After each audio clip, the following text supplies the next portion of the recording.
Бреттон-Вудская система и господство доллара США.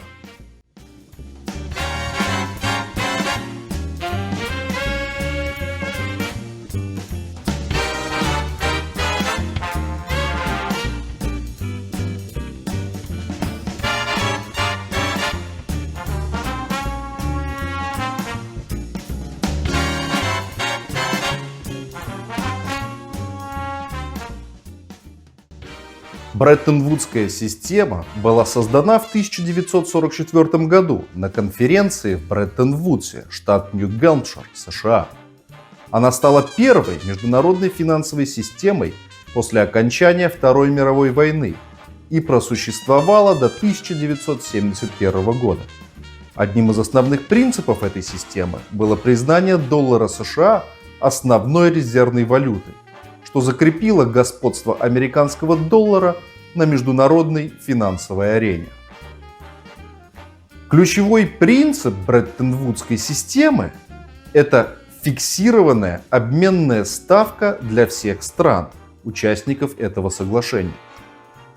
Доллар США был прикреплен к золоту по цене $35 за унцию, а остальные страны определяли стоимость своих валют относительно доллара. Это обеспечивало стабильность и предсказуемость курсов валют. Кроме того, Бреттон-Вудская система предусматривала создание Международного валютного фонда МВФ и Международного банка реконструкции и развития МБРР, которые были ответственны за поддержание международной финансовой стабильности. МВФ выступал как кредитор последней инстанции для стран, испытывающих проблемы с платежеспособностью, а МБРР предоставлял долгосрочные займы на развитие экономики. Такая система обеспечивала стабильность и доверие к доллару США, поскольку страны знали, что они всегда могут обменять свои доллары на золото по установленной цене. Это укрепляло позицию доллара как основной резервной валюты.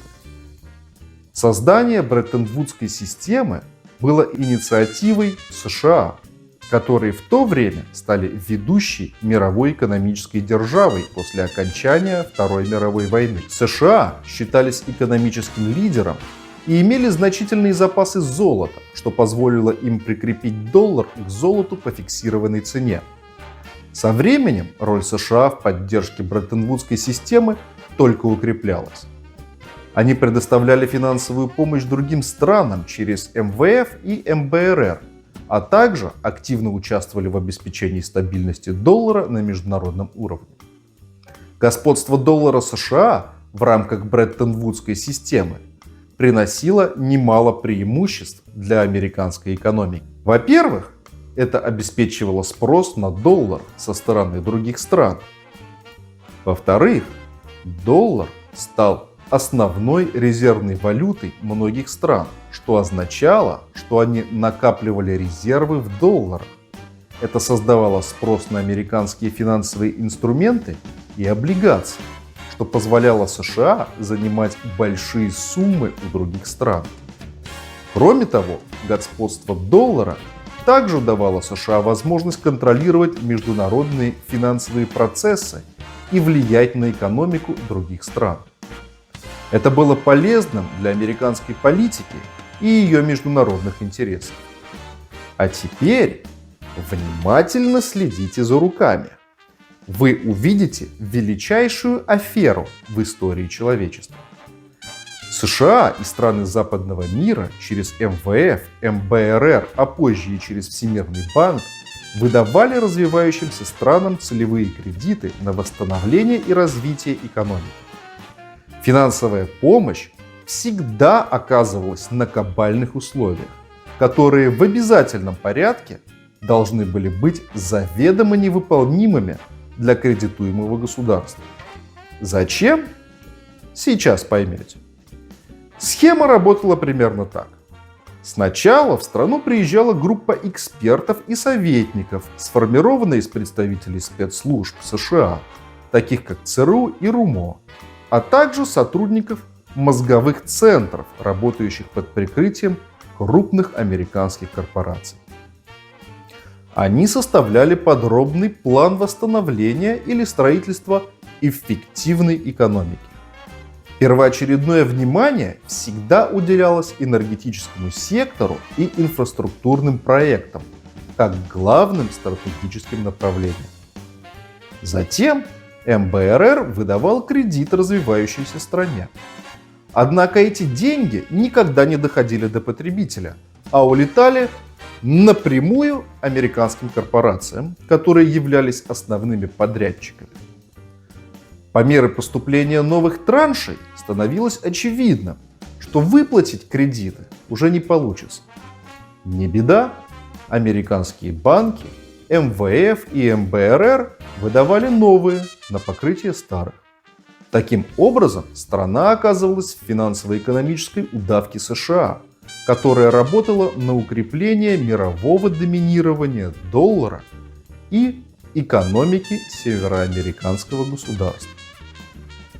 Чуть позже, отказавшись от золотого стандарта, Вашингтон стал менять богатство таких государств на свои ничем не обеспеченные фантики. Но об этом поговорим в другой раз.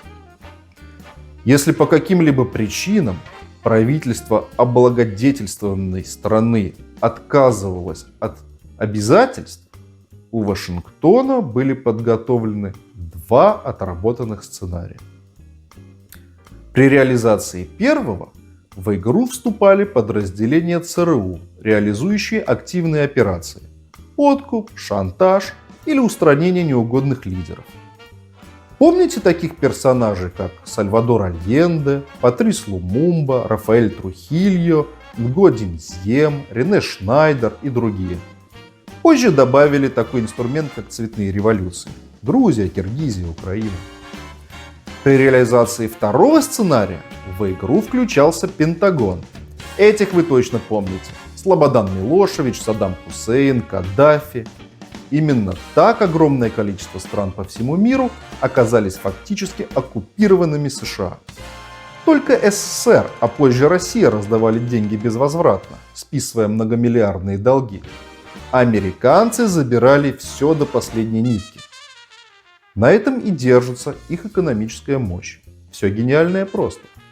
Бреттон-Вудская система сделала доллар США основной резервной валютой и закрепила его господство на международном уровне. Фиксированный обменный курс и поддержка со стороны США обеспечили стабильность доллара и его безальтернативность для других стран.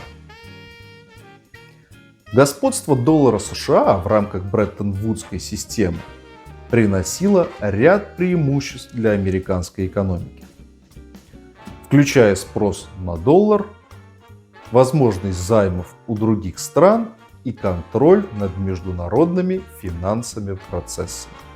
В целом, Бреттон-Вудская система сделала доллар США ключевым игроком на международной финансовой арене и оказала значительное влияние на американскую экономику и международные отношения.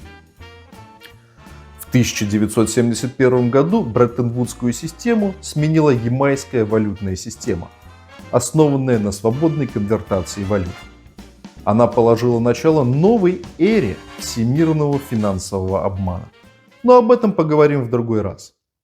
На этом у меня все.